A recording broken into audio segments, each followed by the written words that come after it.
reunir mais uma vez. Estamos aqui, Senhor, em Teu nome, por Tua graça. Obrigado, Senhor. Obrigado porque o Senhor tem cuidado de nós. Em meio a tantas lutas, aflições, ataques, o Senhor tem cuidado de nós e nos ajudado a perseverar. Uma força que não é nossa, Senhor, mas vem de Ti. Por isso somos gratos. Ajuda-nos, Senhor, a manter o nosso coração guardado, para que nós não venhamos, Senhor, a deixar crescer nenhuma raiz de amargura que nos faça pecar contra Ti. Muito pelo contrário, Senhor, que nós venhamos a perdoar e venhamos a entender que tudo que acontece conosco é fruto da Tua vontade, boa, perfeita e agradável. Ajuda-nos a abraçar essa Tua maravilhosa vontade, mesmo quando não compreendemos, Senhor, mesmo quando as coisas acontecem de forma inesperada. Ajuda-nos a ter a paz que excede o entendimento e que nos faz perseverar em direção à vida eterna. Abençoa-nos no estudo de hoje, Senhor. O nosso entendimento seja cada vez mais iluminado pelo Santo Espírito, na compreensão das Suas santas verdades. E que mais ainda, Senhor, possamos aplicá-las na nossa vida, Senhor, para a nossa santificação e para a Tua glória. Em nome de Jesus, amém e graças a Deus. Amém, irmãos? Amém. Vamos abrir a palavra de Deus em Lucas capítulo 2, dando continuidade à nossa série no Evangelho de Lucas. Hoje nós vamos falar sobre a infância de Jesus. O Evangelho de Lucas, os 4 evangelhos, ele é o único que traz para a gente essas informações tão preciosas a respeito da infância de Jesus. Então, ontem nós vimos o nascimento de Jesus, vimos como o Senhor Jesus ele nasceu de maneira humilde e como foram os humildes que foram chamados a participar da festa. No capítulo 2, versículo 8, eu vou fazer uma leitura bem rápida e concisa, do capítulo 8 ao 20, mas hoje nós vamos estudar a partir do versículo 21, tá certo? Ora, havia naquela cidade pastores que estavam no campo e guardavam durante as vigílias da noite o seu rebanho. E eis que o anjo do Senhor veio sobre eles, e a glória do Senhor os cercou de resplendor, e tiveram grande temor. O anjo lhes disse: não temais, porque eis que vos trago novas de grande alegria, que será para todo o povo, pois na cidade de Davi vos nasceu hoje o Salvador, que é Cristo, o Senhor.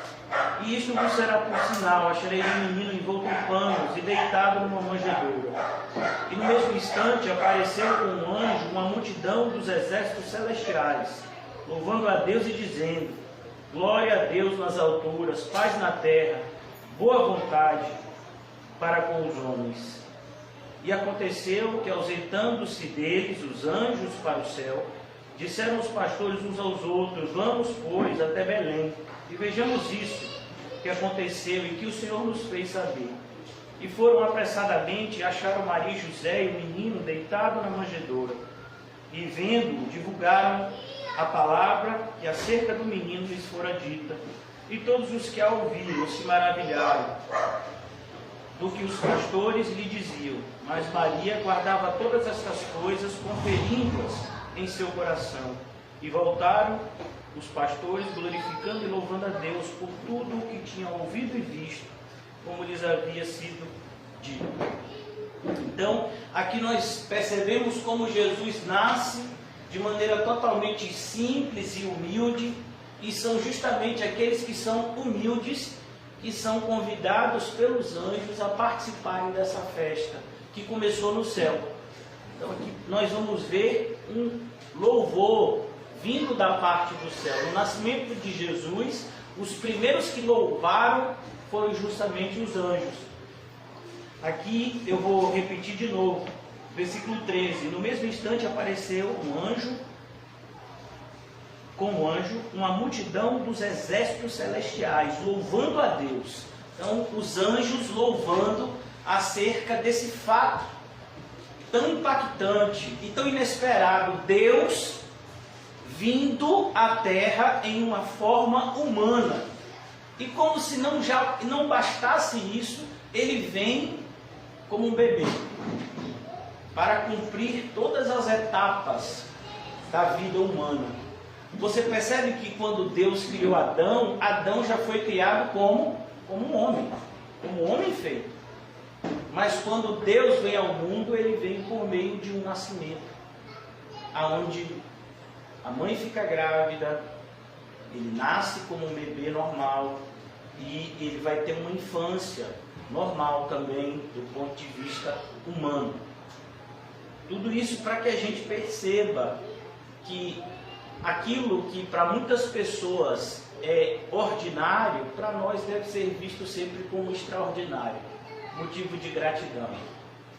Se estamos vivos, se estamos alimentados, vestidos, deveríamos dar graças a Deus. É o que o apóstolo Paulo ensina a Timóteo. Ele fala isso a Timóteo justamente quando ele está advertindo não somente Timóteo, mas todos nós, lemos a carta, que o amor ao dinheiro é a raiz de todos os males. E é justamente a insatisfação que vai fazer com que nós venhamos a buscar as coisas de baixo, em vez de buscarmos as coisas que são do alto. Então, os anjos louvando o nascimento de Jesus, não por conta do seu nascimento apenas, mas pelo fato de que a obra prometida por Deus de redenção agora tem início. Então, o nascimento de Jesus, ele marca o início de uma obra que já havia sido predita há 4.000 anos. Ainda no Jardim do Éden, como nós falamos aqui algumas vezes, o Senhor falou que o descendente da mulher pisaria na cabeça da serpente. O Senhor falou por meio de Moisés, o Senhor falou por meio de Jó, o Senhor falou por meio de tantos profetas acerca da obra de redenção que ele faria pelo seu povo. E agora essa obra tem início. E é isso que eles estão celebrando. Não é algo, não é uma celebração em si mesma, não é o simples nascimento, mas é o nascimento que dá início a um plano perfeito de redenção de Deus por meio do sangue do seu Filho. Então, José e Maria, eles aparecem aqui agora no versículo 16. Eles são visitados, não como muitas pessoas mostram no Natal. Eles não são visitados pelos reis magos, que nem eram reis e nem eram magos, mas eles são visitados por esses pastores. Muito provavelmente, quando os sábios vindos do Oriente se encontram com Jesus, Jesus já estava em sua casa, e não na manjedoura, que foi o local do seu nascimento, o estábulo, e ele foi colocado em uma manjedoura para descansar. Versículo 17, vendo divulgar uma palavra acerca do menino que lhe fora dito. Olha que coisa interessante, os pastores são os primeiros a divulgarem a mensagem de que o Cristo havia nascido. Mas e por que essa mensagem? Você vai perceber que essa mensagem ela não teve grande aceitabilidade por parte das pessoas. Porque quem vai dar crédito a um Messias que nasceu no estábulo? Quem é que vai dar crédito? A um rei que é pobre, que não tem reino, por assim dizer, para poder governar, que não tem exército para mandar. Quem é que vai dar crédito ao filho de um carpinteiro e de uma dona de casa? Então perceba, irmãos, que aquilo que os anjos louvaram, os homens não têm a capacidade de louvar. O apóstolo Paulo colocou da seguinte forma, abram comigo, se vocês puderem, nós estamos em Lucas 2, mas eu gostaria de falar com vocês acerca do que está escrito em 1 de Coríntios. 1 de Coríntios, logo no capítulo 1, o apóstolo Paulo fala para nós por que não se dá crédito facilmente ao Evangelho, porque o Evangelho é tão... ele recebe tanta oposição e tanto descrédito.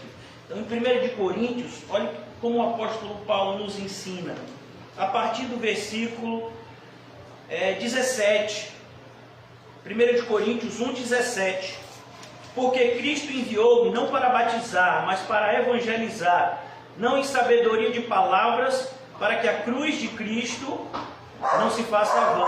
Porque a palavra da cruz é loucura para os que perecem, mas para nós que somos salvos é poder de Deus. Perceba, é loucura. É loucura você dizer que o Messias, que o Filho de Deus, é o filho de um carpinteiro, que está ali no meio dos bichos, e que não tem nem lugar para ele num quarto comum. Ele tem que ficar numa estribaria. Então isso é loucura. E Paulo ainda continua, aqui no versículo 19, porque está escrito, eu destruirei a sabedoria dos sábios, eu aniquilarei a inteligência dos inteligentes. Olha os sábios vindo do Oriente, eles sabiam que o Messias ia nascer por conta das profecias. Olha, quando aparecer essa estrela em tal lugar, isso é sinal de que o Messias, o Rei dos Reis, está nascendo. E eles foram atrás dessa estrela, de acordo com essa sabedoria. Mas quando a estrela levou eles até o território de Israel, eles, pronto, então a gente já achou o lugar. Se é um rei, deve estar no palácio. Onde foi que eles bateram? Na porta de Herodes, um dos homens mais perversos que já pisaram na face da terra. Só para você ter ideia, ele mandou matar grande parte da sua família. Todo mundo que ele achava que de alguma forma podia tomar o trono dele, ele mandava matar. Mandou matar filho, mandou matar mulher, mandou matar parente de mulher. A história desse homem é horrível, né? A perversidade dele, o medo que ele tinha de perder o poder. Se você pegar os historiadores judaicos, né, o que eles descrevem da perversidade desse Herodes, você fica assustado. E é lá que os sábios vão falar. Olha que coisa. É justamente o que Paulo está falando aqui. Se você for na sabedoria dos homens, você vai bater na porta errada.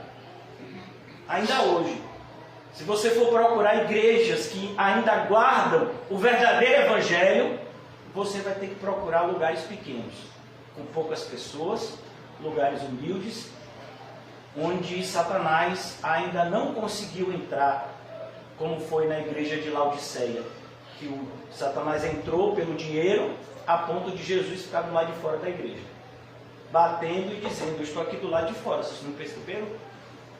E a igreja se achava a melhor igreja do mundo. Pelo menos é o que está escrito em Apocalipse capítulo 3. Você diz que é rica, você diz que é poderosa, que não precisa de nada nem de ninguém. Essa não é a sua realidade, Laodiceia. Então, hoje em dia, nós vemos a mesma coisa. Versículo 19. Porque está escrito, destruirei a sabedoria dos sábios, aniquilarei a inteligência dos inteligentes. Onde está o sábio? Onde está o escriba? Onde está o inquiridor deste século? Porventura não tornou Deus louca a sabedoria deste mundo? Tornou Deus louca a sabedoria do mundo. Visto como na sabedoria de Deus, o mundo não conheceu a Deus pela sua sabedoria. Qual é a sabedoria de Deus? Mostrar para os homens que esse mundo não tem nada de valor, a não ser o próprio Deus. Por isso que Jesus veio de forma humilde, para mostrar que para a gente ser feliz a gente não precisa de nada, a não ser de Deus. Jesus nasce e ele é envolto em trapos de pano e colocado em um lugar onde os animais se alimentam. Ele sentiu falta de alguma coisa? Não. Então muitas coisas que a gente acredita que são extremamente necessárias, não são. Jesus foi muito enfático quando repreendeu Marta. Marta, Marta, você está preocupada com tantas coisas, mas somente uma é necessária. Uma coisa só é necessária. Uma. Versículo 21. Visto como na sabedoria de Deus o mundo não conheceu a Deus, pela sua sabedoria, aprove a Deus salvar os crentes pela loucura da pregação. Então, quando uma pessoa fica com raiva quando eu prego, como foi o caso de ontem, né? Meu filho, é o natural. Eu já ouvi isso em muitos pastores do passado. Quem disse isso foi John Huss, que morreu queimado na fogueira. Eu prefiro ofender vocês com a verdade do que agradar vocês com a mentira. Lutero já dizia, né? George Whitefield também disse uma frase semelhante: se a pregação não está ofendendo os ouvintes, é porque ela não tem sido fiel. Então, ontem foi um dia excelente. Versículo de número 23. Mas nós pregamos a Cristo crucificado, que é escândalo para os judeus e loucura para os gregos. Mas para os que são chamados, tanto judeus como gregos, lhes pregamos Cristo, poder de Deus e sabedoria de Deus. Vem cá, irmão, eu quero saber de vocês, o Deus que vocês creem, tem algum poder? Tem? Sim. Mas a gente dá tanta desculpa para não fazer as coisas que Deus manda fazer. Que poder ele tem? Se até para a gente fazer alguma coisa para Deus, a gente tem que pegar uma cuia e sair pedindo dinheiro para os outros. Que a gente tem, sabe, que praticamente implorar para as pessoas virem ao culto. Irmão, se de alguma forma eu deixei entender que eu me importo se o culto está vazio ou cheio, eu acho que vocês entenderam tudo errado. A minha preocupação é que vocês estejam cheios de Deus, a começar de mim. Não importa se tem uma pessoa, não importa se tem 1000 pessoas, o importante é que quem seja trazido por Deus esteja cheio de Deus. Essa é a nossa preocupação. Fazemos isso pelo Espírito. Glória a Deus que é a oposição. Porque a oposição é um dos grandes sinais que o que a gente está fazendo está na direção certa. Porque a loucura de Deus é mais sábia que os homens, e a fraqueza de Deus é mais forte do que os homens. Porque vede, irmãos, a vossa vocação não são muitos sábios segundo a carne, nem muitos os poderosos, nem muitos os nobres que são chamados. Mas Deus escolheu as coisas loucas deste mundo para confundir as sábias. Deus escolheu as coisas fracas deste mundo para confundir as fortes. E Deus escolheu as coisas vis deste mundo e as desprezíveis, as que não são, para aniquilar as que são. Para que nenhuma carne se glorie perante Ele. Mas vós sois dele, em Jesus Cristo, o qual para nós foi feito por Deus sabedoria, justiça, santificação e redenção. Para que, como está escrito, aquele que se gloria, glorie-se no Senhor. Então nós vemos o cumprimento disso. No nascimento de Jesus, são os humildes, os desprezados, que são chamados para honrar o nascimento do Messias. E quando esses desprezados anunciam que o Messias nasceu, não são muitos que vão dar crédito. A gente não vai ver ninguém honrando Jesus na infância dele, pelo menos não está aqui descrito na Bíblia. Quem é que vai dar crédito? É um grupo de pastores. Rapaz, você não sabe, a gente estava lá no campo, apareceu um anjo. E o anjo falou com a gente. Depois apareceu milhares de anjos. A vocês, pastores. Pelo amor de Deus, né? Você acha que eu vou acreditar na sua conversa? Mesma coisa é a gente, irmão. Você acha que é fácil para as pessoas darem crédito para a gente? A gente lê a palavra, a gente ensina a palavra. As pessoas ficam normalmente com o quê? Ou com raiva, ou ficam insatisfeitos, né? Como se houvesse algum tipo de houvesse um outro caminho a ser percorrido mais fácil e que não está sendo ensinado, por assim dizer. O Senhor Jesus disse que há apenas um caminho para o céu. Ele é estreito, a porta é estreita, o caminho é apertado, mas de fato há um caminho que se perfaz em muitos caminhos. A porta é larga, o caminho é espaçoso, mas esse leva à perdição. O Senhor Jesus fala isso num contexto onde ele apresenta o grande perigo da igreja, que são os falsos mestres, que pregam a porta larga e o caminho espaçoso. E vendo, divulgaram a palavra acerca do menino. do que lhes fora dito do menino. E todos os que ouviram se maravilharam do que os pastores lhe diziam. Eles se maravilharam, mas se maravilhar e crer é uma diferença muito grande. E voltaram os pastores, glorificando e louvando a Deus por tudo que tinham ouvido e visto, como lhes havia sido dito. Perceba, irmãos, como isso é importante. O difícil não é começar, o difícil é perseverar até o fim. O Senhor Jesus, quando Ele está falando acerca dos últimos dias, olha que coisa, em Mateus 24, Lucas 21, Marcos 13, Ele adverte acerca desse sinal. Por se multiplicar a maldade, o amor de quase todos se esfriaria. Então a gente percebe que não é difícil, não é difícil a gente se vincular emocionalmente ao Evangelho ou a uma igreja. É até fácil. A gente está passando por um período difícil, ou até a gente está passando por uma crise interna, e de repente alguém nos apresenta um caminho espiritual nas páginas do Evangelho, mas de repente, irmãos, a gente enjoa. É impressionante como a alma farta pisa o favo de mel. A gente está ouvindo o Evangelho e aí daqui a pouco a gente diz, é o verdadeiro Evangelho, que maravilha ouvir isso. Mas aí a gente vai ouvindo, chega um momento que diz, quer saber de uma coisa? Não é isso não, velho. O verdadeiro Evangelho não enche barriga. O verdadeiro Evangelho não vai me dar as coisas que eu quero para a minha carne. Então, quer saber de uma coisa? Eu vou procurar outro lugar. O Senhor Jesus apresentou isso na parábola da semente. Na parábola do semeador, perdão. 4 tipos de solo. Olha que coisa interessante. O segundo tipo de solo, o Senhor Jesus, é o Senhor Jesus que explica a parábola. Isso é maravilhoso. Porque nós que somos pregadores não precisamos nem interpretar, porque foi o próprio Jesus que interpretou e já facilitou tudo. Ele diz, olha, o segundo tipo de solo são aquelas pessoas que recebem a palavra com alegria. Ouviu, rapaz, que legal. É isso mesmo, o Evangelho é isso mesmo.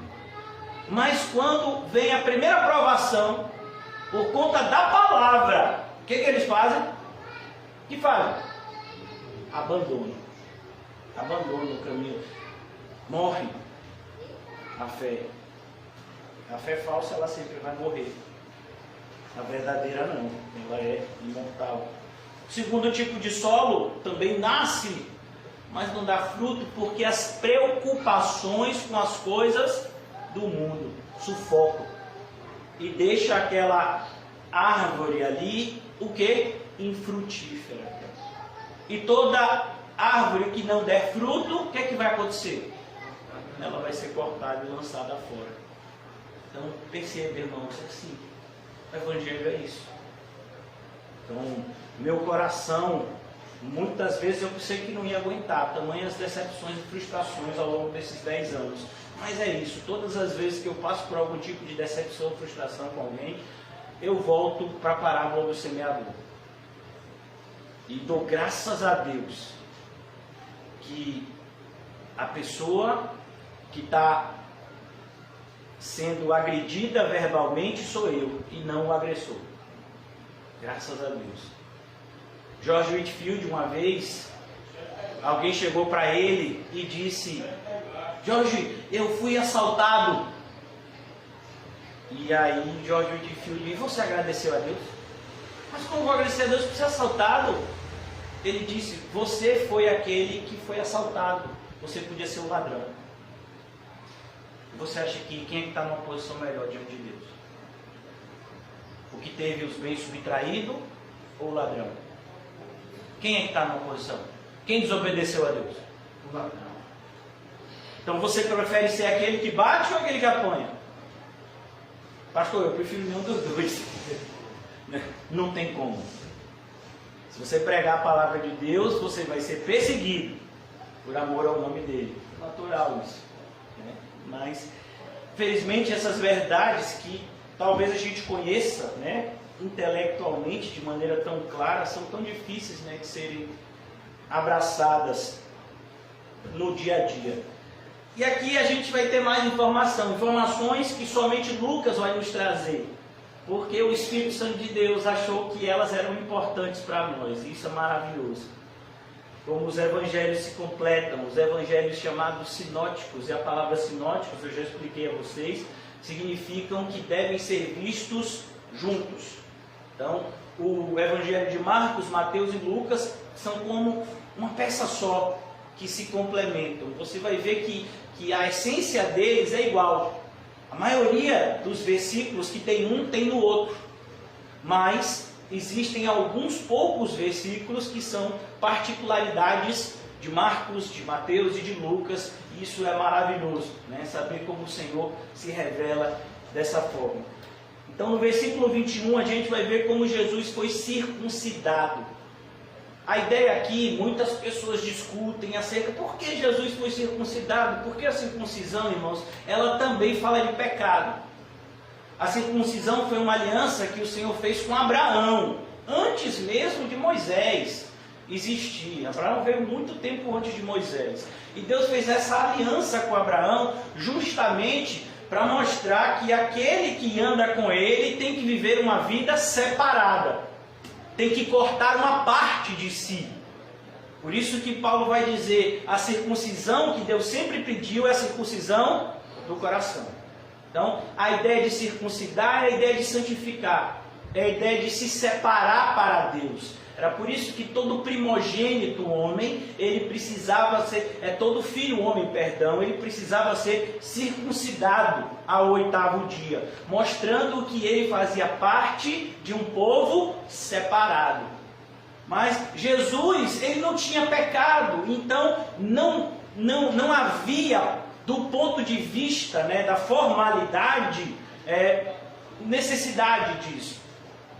Mas para que se cumprisse a palavra de Deus, né, que ele veio cumprir toda a lei. Quando disseram que Jesus estava tentando acabar com a lei de Moisés, Jesus disse, vocês estão entendendo nada do que eu estou fazendo. Eu não vim abrogar a lei, eu vim para cumpri-la. Então, Paulo vai falar sobre isso em Gálatas, capítulo 4, versículo 4, ele diz, nascido debaixo da lei, ele cumpriu toda a lei, inclusive a circuncisão, que fazia parte da lei. E ele cumpriu também o caminho da graça, porque ele foi batizado. Quando ele tem 30 anos, mais ou menos, que vai iniciar o seu ministério, olha ele se batizando. E precisava ser batizado. O batismo era um sinal de arrependimento. E Jesus precisa se arrepender de alguma coisa. Tanto que João Batista, ele não quer batizar Jesus. Ele diz, Jesus, eu que preciso ser batizado pelo Senhor, e o Senhor vem até mim. E ele disse, não, porque eu preciso cumprir. Eu preciso viver a vida de um homem de Deus. E não apenas Deus-homem. Jesus é as duas coisas. Jesus é Deus-homem e Jesus é um homem de Deus. E como um homem de Deus, ele abriu um caminho que eu e você podemos e devemos percorrer. De maneira que muitas pessoas dizem, mas eu não sou Jesus, para justificar pecado, né? Eu não posso fazer isso porque eu não sou Jesus, só Jesus para fazer isso. Você não é Jesus, mas deveria ser. Por isso que você foi regenerado. É o que está escrito em Romanos capítulo 8. Se houve regeneração, se houve um novo nascimento na sua vida da parte de Deus, você nasceu de novo para que quando você fosse crescendo espiritualmente, você fosse se tornando parecido com Cristo, de tal forma que ele seja o primogênito entre muitos irmãos. Então nós cristãos devemos ser pequenos cristos. Na aparência, no pensamento, o apóstolo Paulo chega a dizer, nós porém temos a mente de Cristo. Quando ele vai falar justamente da sabedoria do mundo, como é loucura aos olhos de Deus, ele diz, nós não temos a sabedoria do mundo, nem queremos tê-la. Nós buscamos ter a sabedoria que vem do alto. Nós temos a mente de Cristo. Ele fala isso em 1 Coríntios capítulo 2. Então aqui nós vemos o cumprimento disso. Então Jesus, ele agora vai ser circuncidado. A gente sabe que isso acontecia no 8º dia. Era justamente nesse 8º dia que junto com a circuncisão, a pessoa recebia o seu nome. Então, o nome não era dado para a criança quando ela nascia, mas a formalidade, o ritual era na circuncisão. A gente já viu isso em João Batista, inclusive. Quando João estava sendo circuncidado, queriam dar o nome de seu pai Zacarias, e acabou sendo João, e porque Deus queria assim. A mãe disse que era João, os parentes começaram a dizer coisa contrária, e aí foi o jeito do que? Do próprio Zacarias falar, vai ser João, vai ser João. E foi João, o nome do precursor do Messias. Esse nome sendo usado no oitavo dia, ele é baseado só nesse texto de João Batista, ou tem mais alguns? Não, isso na verdade está lá no Levítico. Faz parte daquelas leis cerimoniais que se cumpriram com Cristo. Depois, se você quiser, eu lhe dou a passagem mais certinho. Então, e quando os 8 dias foram cumpridos para circuncidar o menino, foi-lhe dado o nome de Jesus.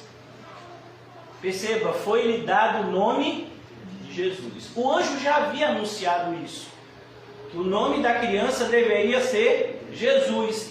Jesus significa o quê? Salvação. Enquanto João significa que Deus tem misericórdia, Jesus significa Deus vem salvar. A misericórdia veio com João e Jesus vem e opera a obra de salvação. Ele é o Salvador e carrega a salvação até no seu próprio nome, para que não se deixe dúvidas. Então, que pelo anjo lhe fora posto antes de ser concebido, antes da sua concepção, já havia sido dito pelo anjo Gabriel, a mãe do menino, de que o nome dele deveria ser Jesus. E cumpridos-se os dias da purificação, esses dias da purificação, irmãos, também faz parte das leis cerimoniais, que está lá em Levítico. Ele fala quantos dias, no caso aqui eram 40 dias mais ou menos, que a mulher ela se tornava impura. Qualquer tipo de sangramento tornava impura uma mulher diante de Deus, né? Então, quando um bebê nascia, a mãe do bebê também ficava impura, por conta do nascimento, por conta do sangramento. Então, ela precisava desses dias para que ela se tornasse de novo pura aos olhos do Senhor. Claro que tudo isso é o quê? É uma lei cerimonial, isso era um formalismo dessa lei que se cumpriu com Cristo. Então, passados-se aqui, como ele diz, cumprindo-se os dias da purificação, normalmente eram 40 dias no caso de homem, e no caso de mulher era o dobro. No caso de nascer uma mulher, a mãe, ela precisava de mais dias para se purificar. E cumprindo-se os dias da purificação, segundo a lei de Moisés, o levaram a Jerusalém para o apresentarem ao Senhor. Então você vai ver que Jesus ele nasce numa família de pessoas tementes a Deus, que era algo raro nos dias de Jesus.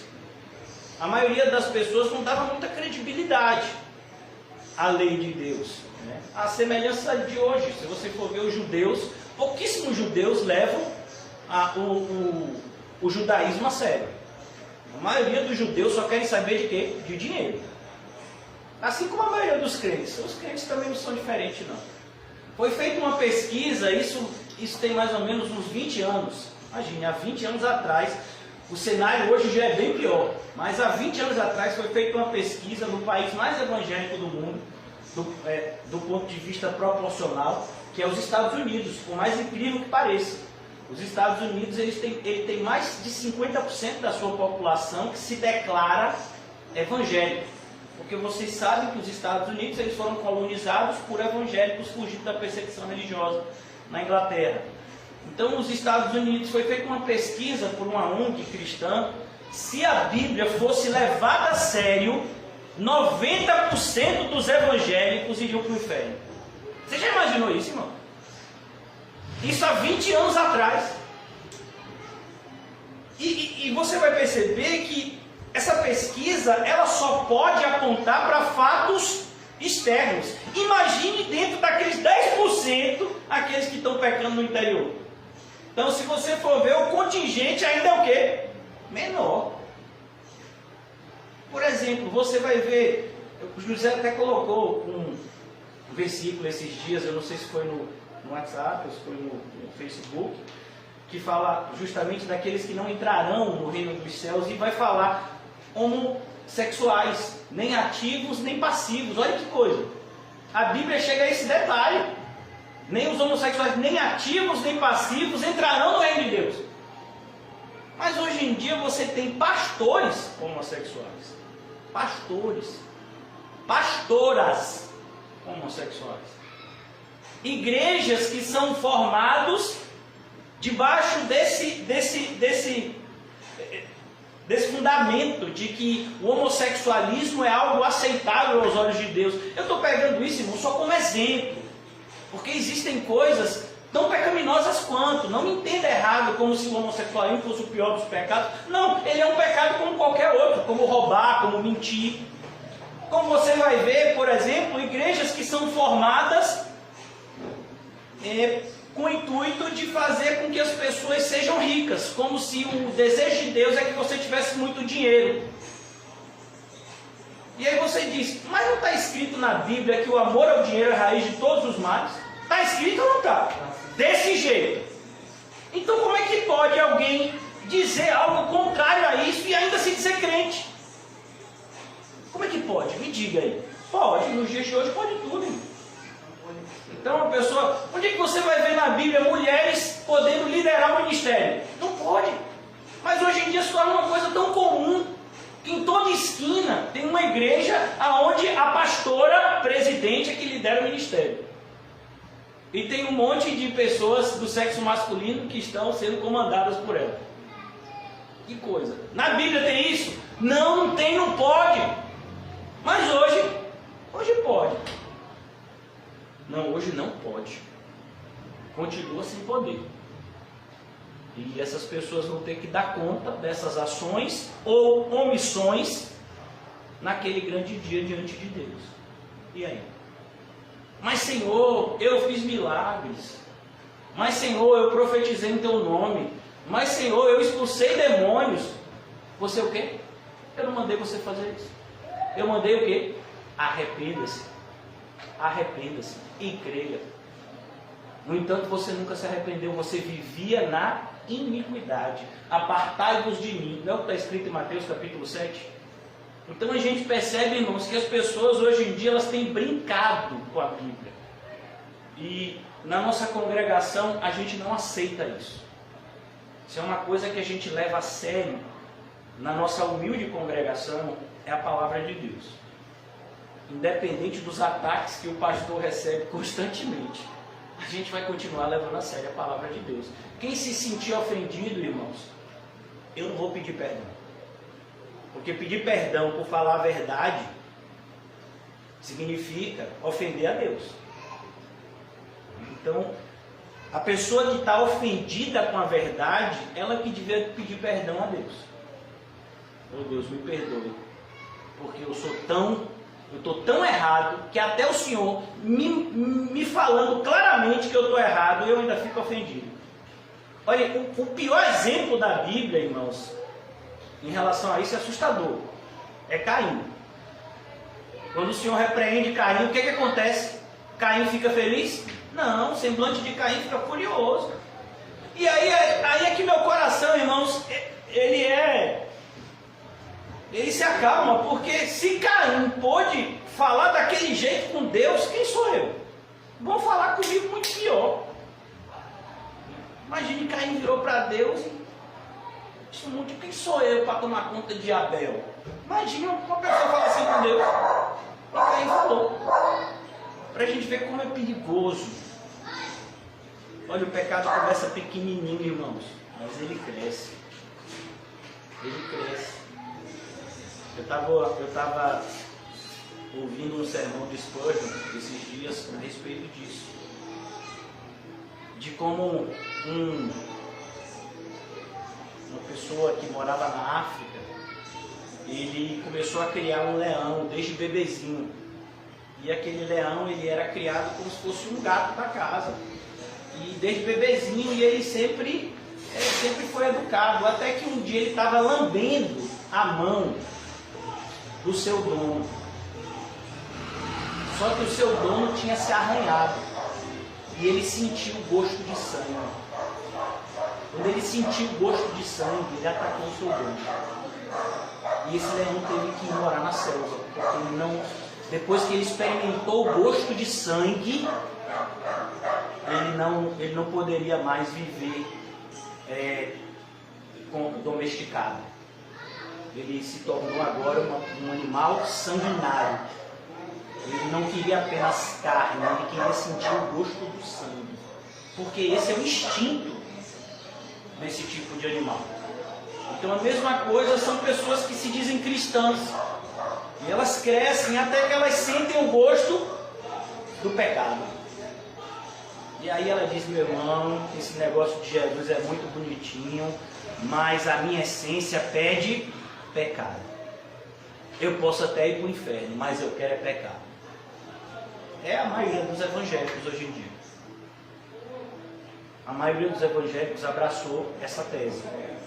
Eu posso ir até para o inferno, mas eu vou pecar. Pastor, mas não é desse jeito. Como não é, irmãos? Se a Bíblia diz: todo aquele que tentar salvar a sua vida, então quando você está tentando salvar a sua vida, isso é o quê? Isso é pecado.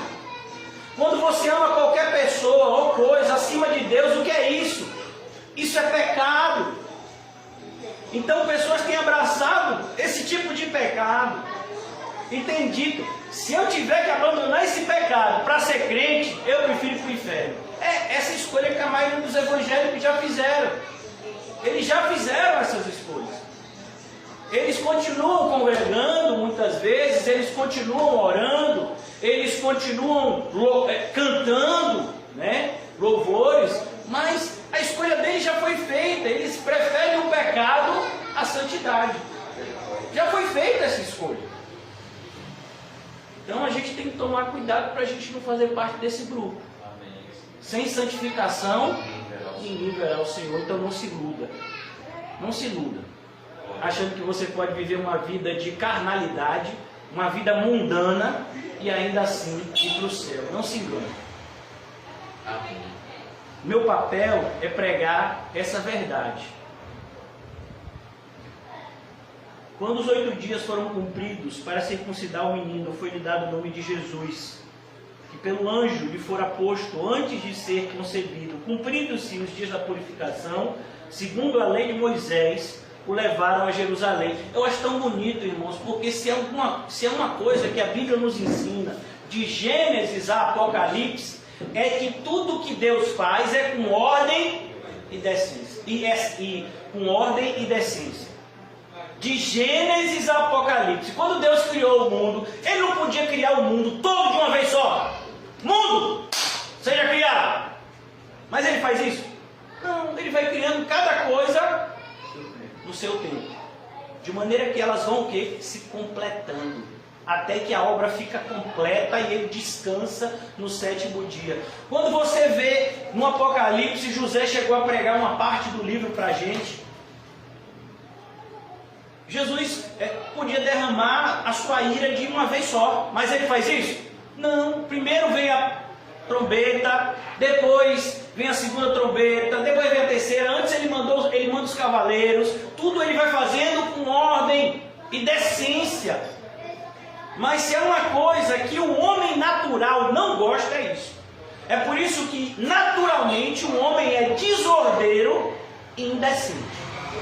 Desordeiro. Ele não respeita a ordem. Ele não aceita a ordem de Deus. A palavra de Deus não tem validade para essas pessoas. Eu fico assustado quando pessoas usam a palavra santa de Deus, a palavra do Deus santo, santo, santo, para justificar pecado. É uma pessoa que tem zero temor. Uma pessoa que usa a Bíblia para justificar pecado. Não, meu filho, a Bíblia nos foi dada para a gente abandonar o pecado, confessar e deixar, e não para justificar o erro. Sabe por que eu vou me casar com uma pessoa que é ímpia? Porque era a vontade de Deus que Sansão se casasse com a Filisteia, porque ele queria trazer juízo para os filisteus. Você quer ficar cego? Você quer ter o mesmo destino de Sansão? de ser cegado, ser motivo de escárnio? Você acha que é isso que agrada a Deus? Você acha que Sansão viveu uma vida que agradava a Deus? Você acha mesmo isso? Aí as pessoas ficam pegando passagens assustadoras, irmão.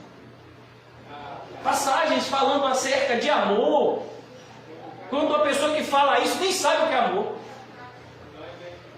Não sabe? Porque uma pessoa que não conhece a Deus, não conhece o amor. Porque Deus é amor. Ou seja, para conhecer o amor, você tem que conhecer primeiro aquele que é dono do amor. Não tem Deus, você não conhece o que é o amor. Você pode conhecer o que os homens pensam de amor. Você pode ler os livros de William Shakespeare. Você pode ler determinados filósofos. E aí eles vão falar a respeito de amor. Você pode ler determinados químicos, biólogos, que vão dizer que o amor é uma espécie de química que acontece no organismo humano. Você pode ler esse tipo de gente, mas o amor verdadeiro, ele vem de Deus. Se você não tem Deus, você não tem esse amor. Você nem conhece a Ele. A mesma coisa as pessoas que dizem ser testemunhas de Deus, quando na verdade nem acreditam no Filho de Deus. E o próprio Deus diz: olha, eu vou me revelar àqueles que o meu Filho quiser me revelar. Quem não tem o Filho, não tem o Pai. E aí? Faz como? Então aqui a gente percebe, irmãos, cumprindo os dias da purificação. Você tem esse zelo? A palavra do Senhor, ela nos fala acerca de Jesus, que se cumpre nele uma profecia. De todas as profecias, uma profecia é falada, é: o zelo pela tua casa o consumirá. O apóstolo Paulo, quando vai falar sobre os dons espirituais, ele vai falar que um dos dons é justamente o zelo. Seja zeloso com as coisas de Deus. Seja zeloso. Mas a gente tem vivido dias onde as pessoas não têm qualquer temor de Deus. E é como nos dias de Juízes. Cada um faz o que lhe acha direito, porque não havia Deus em Israel. Mas deixa eu lhe dizer uma coisa: há Deus, né? Há rei, sim. O Rei dos Reis já está sentado no trono. Você pode achar que não está debaixo da autoridade dele, mas está. Os próprios demônios se prostram diante dele. E a gente percebe que tem gente que tem uma fé menor do que a dos demônios. Isso que falou não foi eu não, meu filho, foi Tiago, viu? Porque os demônios estremecem na presença de Deus, mas tem crente que nem medo tem, que fala das coisas de Deus sem nenhum tipo de temor. Cuidado, irmãos, muito cuidado, porque com Deus não se brinca. E cumpriram-se os dias da purificação, segundo a lei de Moisés, o levaram a Jerusalém para apresentarem ao Senhor. É bonito isso. Mas como você vai apresentar Deus a Deus? Me diga aí. Que a palavra aqui é a mesma. Mas isso é um milagre da encarnação. E aqui você vai ver que uma palavra que foi profetizada 700 anos antes, e que muitas pessoas não sabiam como é que ela ia se cumprir, dizia assim: porque nós não seremos ensinados mais por homens, será o próprio Deus que nos ensinará. Quando foi que isso se cumpriu? Quando Jesus veio à Terra. Tem gente que diz isso para tirar a credibilidade dos pastores que o próprio Cristo constituiu. Não, o homem não pode ensinar, né? O próprio Deus que ensina. Oh, mas se está escrito na palavra de Deus que Ele constituiu pastores e mestres para o aperfeiçoamento dos santos, não há contradição. Há falta de entendimento da parte de alguns. Então a gente tem que tomar bastante cuidado para que nós não sejamos obreiros desaprovados, como eu coloquei hoje. Sejamos obreiros aprovados. E qual é a característica do obreiro aprovado? Ele maneja bem a palavra de Deus. Meu filho, se você me der uma faca e me der 5 quilos de filé mignon para tratar, meu filho, não faça essa loucura, porque a carne está caríssima. Eu vou estragar a carne inteira. Mas se você pegar, meu filho, uma carne de quinta, nem sei se tem de quinta, né? Tem de quinta não, né? Tem de terceira, né? Você pegar uma carne de terceira e der para regime tratar, meu filho, fica parecendo filé mignon na sua boca. Porque ele é açougueiro, meu filho.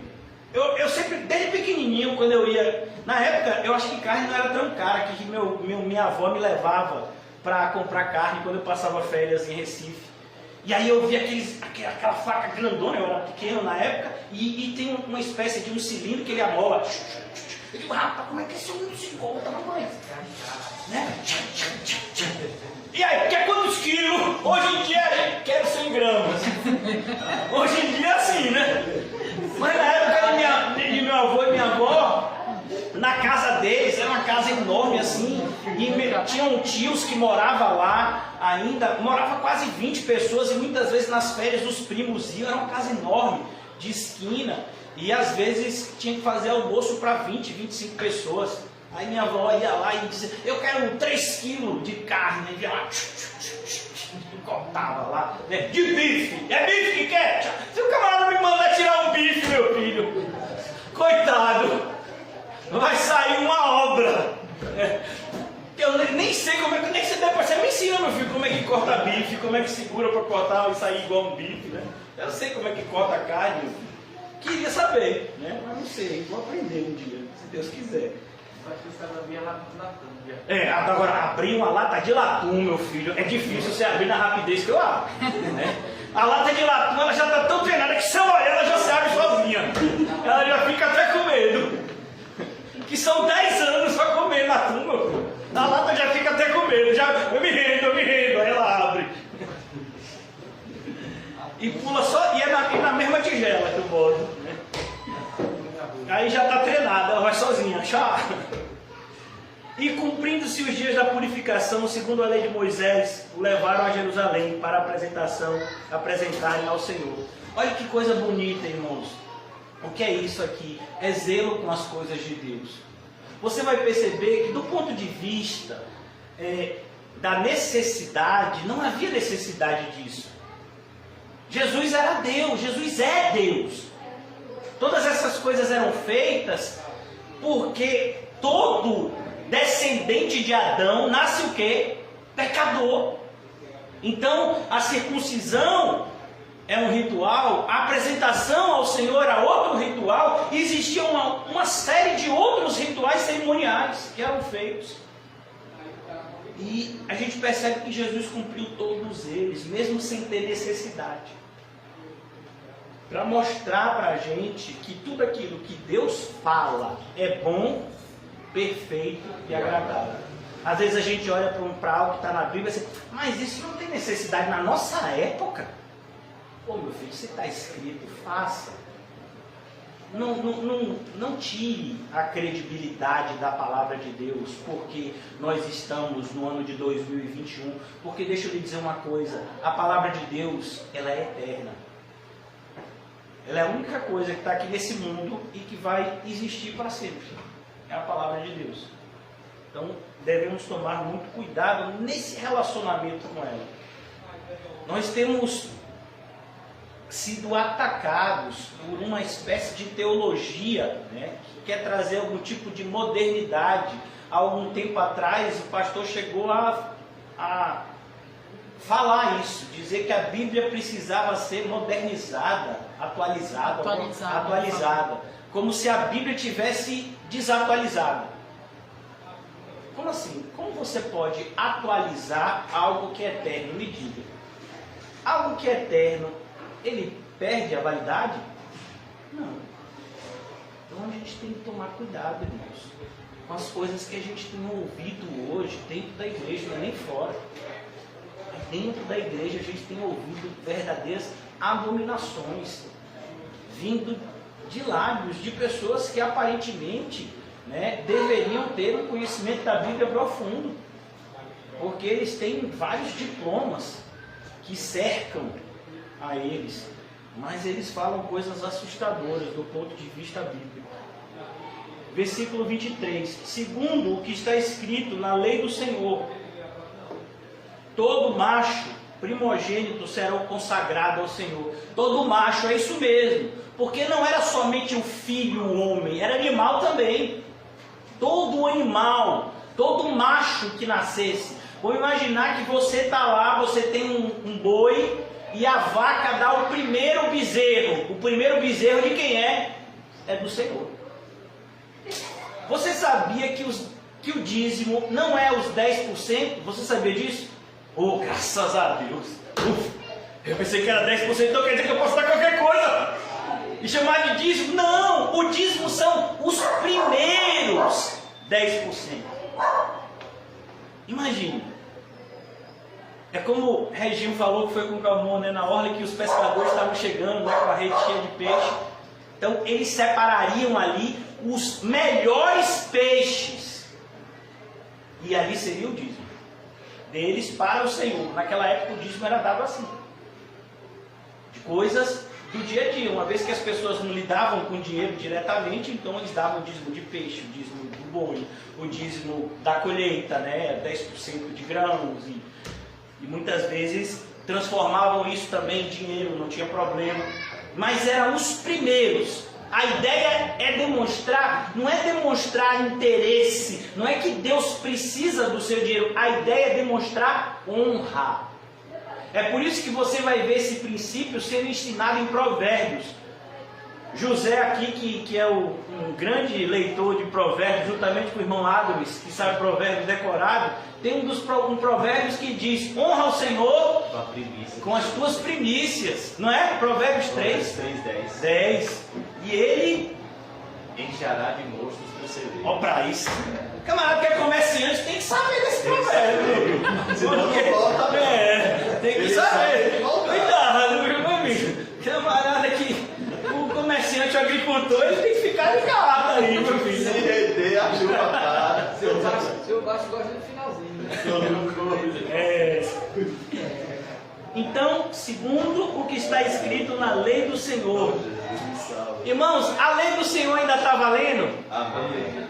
Ela nunca vai deixar de valer. Nunca.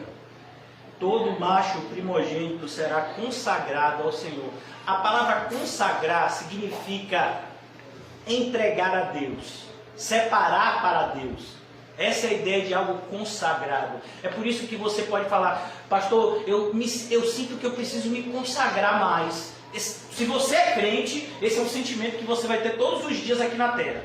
Todo crente, mesmo o apóstolo Paulo, ele tinha esse sentimento.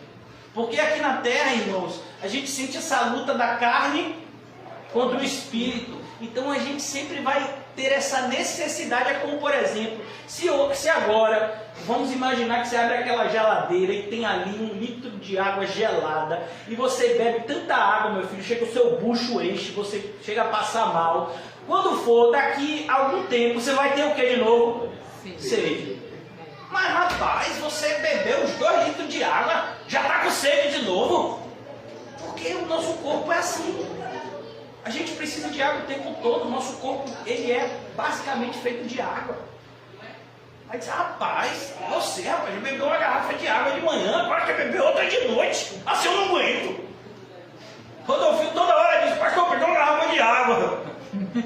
E aí eu digo para ele: glória a Deus que o pessoal está se hidratando, porque isso é coisa boa. Mas essa para a gente perceber, irmãos, enquanto aqui na terra a gente vai ter sempre essa necessidade. Quanto mais você se enche de Deus, mais você sente a necessidade de se encher. Você nunca vai ver uma pessoa dizendo assim: rapaz, eu estou transbordando do Espírito. Eu já vi gente dizendo isso. E as pessoas que eu ouvi dizer isso, elas sequer conheciam o Espírito Santo. Uma vez eu vi uma senhora que se dizia pastora dizendo: olha, eu estou tão cheio do Espírito que se alguém tocar em mim vai tomar choque, viu? Eu vi e ouvi a pessoa falando isso. Meu filho, isso é uma heresia e uma estupidez, que é algo assustador. As pessoas mais cheias de Deus eram pessoas que se sentiam vazias, necessitadas de mais.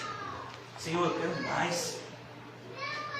Olha, irmãos, uma das pessoas mais próximas de Deus que viveram na terra foi Moisés. E quando Deus, não foi o pastor não teve intermediário não, foi o próprio Deus que falou com ele. Disse: Moisés, o que você quer? Me diga aí, Moisés, me diga um desejo seu e eu vou lhe conceder. Imagine, irmão, se Deus dissesse isso para você: eu quero o número da mega. Tem crente que diria isso. Pastor, olha, eu vou dizer uma coisa sincera. Eu quero entrar na lista da vacina. Eu quero, porque se for por idade, eu só vou ser vacinado lá até aqui para 2050. Pastor, eu quero um emprego melhor. Pastor, eu quero casar, pastor. Não aguento mais. Irmãos, Moisés tinha tanta coisa. Moisés disse: Senhor, eu quero ver a tua glória.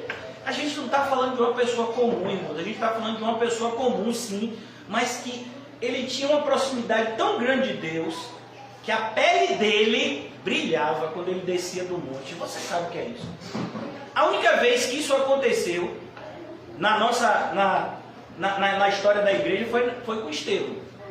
Quando Estevão foi dar testemunho e logo depois foi martirizado diante do Sinédrio. Mas isso era algo que acontecia. Moisés subia para falar com Deus e depois a pele dele começava a brilhar. Imagine, pense numa pessoa que está cheio e ele se sentia o quê? Vazio. Senhor, eu quero ver a tua glória. Moisés, não dá, Moisés. Você vê a minha glória, você morre, infeliz. Mas eu vou lhe mostrar uma coisa que você pode ver: as minhas costas. Eu vou lhe mostrar, vou colocar você numa penha, uma espécie de buraco assim, numa rocha. E aí quando eu passar e disser 1, 2, 3, pode olhar. Aí você olha. Foi mais ou menos assim. E Moisés viu as costas de Deus, né? O que está escrito lá. Então a gente percebe, irmãos, como a igreja hoje está numa direção tão equivocada. Pessoas dizendo: eu estou cheio de Deus, venha receber de mim. De mim? De mim? Não entendi nada agora. E a gente vê hoje em dia, os milagreiros, não é assim? Receba milagre, receba não sei o quê. Meu Deus do céu. E a gente olha assim para a Bíblia e a gente fica tão triste, porque a gente fala: meu Deus, esse pessoal carrega a mesma Bíblia que a gente. E onde é que eles estão achando respaldo para fazer o que fazem? Mas a gente vê praticamente um espírito de loucura em muitos crentes, onde eles leem metade de um versículo e fundamentam toda a sua teologia. Imagine, meu filho, sua teologia tem que estar fundamentada nos 66 livros da Bíblia. Se a sua teologia estiver fundamentada em 65 livros da Bíblia, ela está errada. Tem que ser os 66 livros, porque o Senhor não nos deu nada desnecessário. Tudo que o Senhor nos concedeu é necessário. E a gente precisa de tudo isso para ter uma visão correta e completa do Senhor e para que possamos adorá-lo como verdadeiros adoradores, que adoram ao Pai em espírito e em verdade. O que é verdade? A palavra de Deus. Quero concluir já essa noite, irmão, já passei um pouco do horário, no versículo 24. E para darem oferta, segundo dispôs a lei do Senhor. E é aqui, irmãos, que o pessoal da teologia da prosperidade, literalmente, fica de joelhos. Eles têm que riscar essa parte, eles têm que fingir que ela não existe, porque é assustador, que a gente vai ler aqui. Pastor, não me assustei não, o senhor está dizendo aqui que é assustador. Eles ofereceram um par de rolas e 2 pombinhos. Onde é que está assustador isso? Você sabe quem oferecia isso? Pobre. Quem era pobre. A maneira de você resgatar o primogênito, o filho homem, era quando você oferecia um cordeiro. Esse era o animal que se oferecia. Mas não era todo mundo que tinha condição de comprar um cordeiro. Olha que coisa. José e Maria eram tão pobres que eles não tiveram condição de comprar esse cordeiro. E eles ofereceram 2 pombinhas. Imagine. Aí você acha que Deus está preocupado com quantidade? Quando Jesus fala nesse evangelho sobre uma oferta que ele presenciou, foi o quê? O número 2 aparece de novo, 2 moedinhas. Os discípulos não entenderam, porque eles viram um monte de gente chegar lá e praticamente despejar bastante dinheiro. E aí de repente uma viúvazinha, talvez bem tímida, né? Por conta da quantidade tão pouca da oferta dela do ponto de vista natural, do ponto de vista do olho humano. E aí Jesus viu e perguntou aos seus discípulos: quem deu a má oferta? Mas Jesus, é até difícil, eu não contei não. Aquele dali deu um bocado, aquele outro deu um bocado, aquele rapaz que dali deu um bocadão. Viu? Não foi nenhum desses. Foi aquela viuvinha. Não, Jesus, o senhor errou. Não, eu vi. Ela deu 2 moedinhas. E quando Jesus fala moedinhas, irmãos, eram as moedas de menor valor. Aí Jesus então disse: ela deu tudo o que tinha. Você percebeu, irmão? Como os evangélicos de hoje, nós muitas vezes não estamos entendendo nada do evangelho. O evangelho, irmãos, é tudo por tudo ou nada por nada. Ou você renuncia a tudo para seguir a Jesus, ou então, meu filho, você faz igual o jovem rico, faz uma cara de triste e vai embora. Não é o que está escrito na Bíblia? Ou você entra pela porta estreita, ou então você vai entrar pela porta larga. Tem uma porta mais ou menos? Não, pastor, nem tanto, nem tão pouco. Vamos fazer assim, né? Ou você carrega a sua cruz e vai até o Gólgota com Jesus. Amém. Ou então você vai para o shopping center passear, porque as duas coisas não dá. Amém. Você tem que entender isso, irmão. Jesus ele vai dizer: você não pode agradar a Deus e a Mamon e as riquezas. Esse Mamon era justamente o Deus das riquezas na época de Jesus. Por isso que muitas traduções dizem a Deus ou as riquezas, mas a tradução mais literal é essa: você não pode adorar a Deus ou Mamon, Deus ou a riqueza. Você tem que escolher. Jesus diz: não ajunteis tesouros na terra. A igreja de hoje prega isso, irmão? A igreja de hoje diz o quê? Ajunte, e ajunte com força. Mas é para você ajuntar com vontade, viu, varão? Mas como é que pode isso? Jesus ensinou o contrário. Me diga aí. Então a gente observa, irmãos, que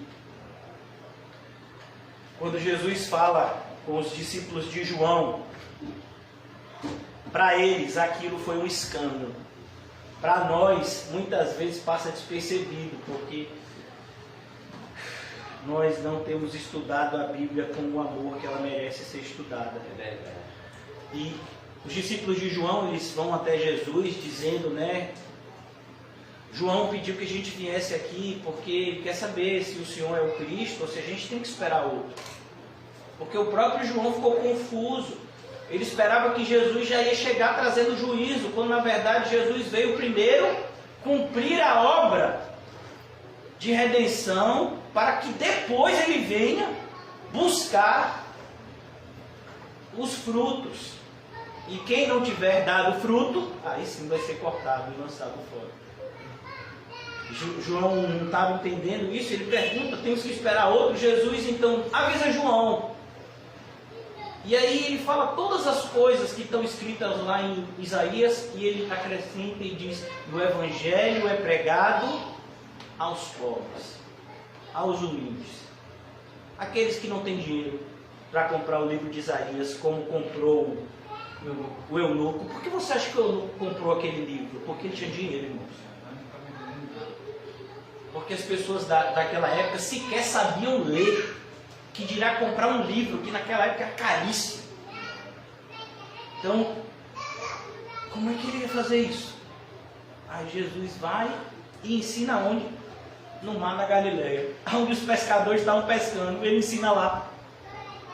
Aí Jesus vê um monte mesmo, um lugar alto, onde várias pessoas estão passando, e diz: não, aqui é um bom lugar para eu pregar. E todo mundo para e ele prega o sermão do monte. Ele vai até o templo, em época que estava tendo festividades, que Jerusalém estava cheia, e ele começava a ensinar no templo, se cumprindo uma profecia de Ageu: a glória desta última casa será maior do que a da primeira. Mas como é que pode isso? Esse templo é tão pequenininho.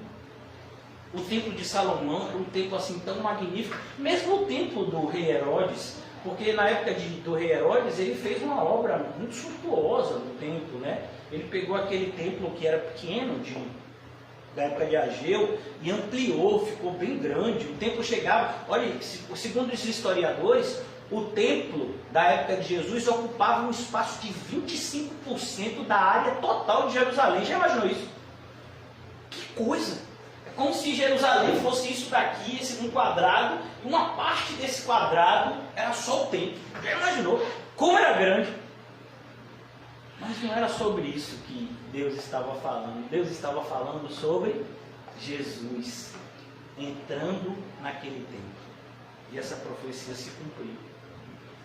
A gente vai ver que ainda nesse dia vai aparecer um homem chamado Simeão. Mas aí vai ser ou sexta ou domingo, não sei, porque quem vai pregar amanhã é José.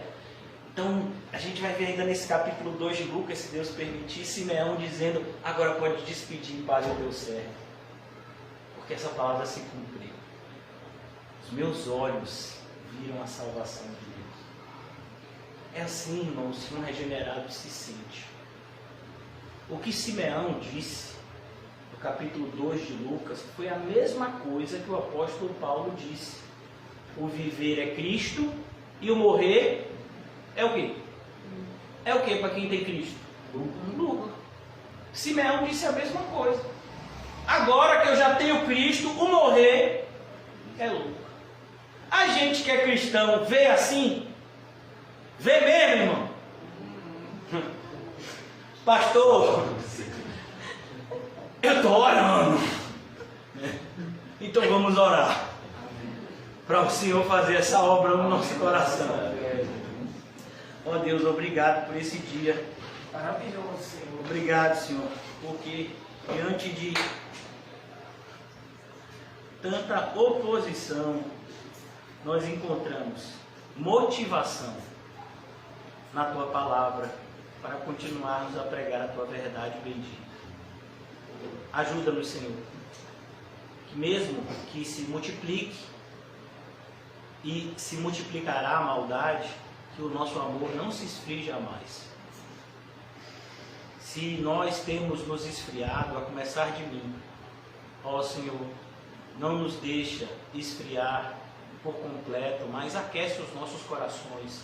Amém. E nos mantém sempre no primeiro amor. Amém, Senhor. Zelosos e apaixonados. Amém, por Ti e pela Tua maravilhosa obra de salvação, Senhor Jesus.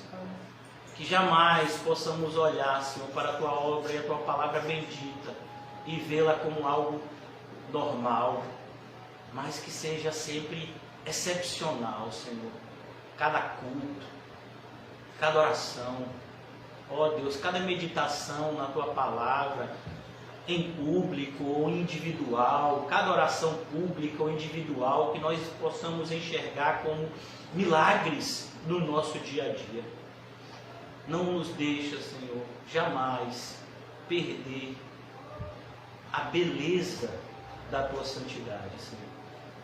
Mas que cada vez mais o Senhor se torne totalmente desejável para nós, Senhor. Em nome de Jesus. Amém e graças a Deus. Amém, irmãos? Saúde-se mutuamente com um cumprimento são e diga para você mesmo: guarde o seu coração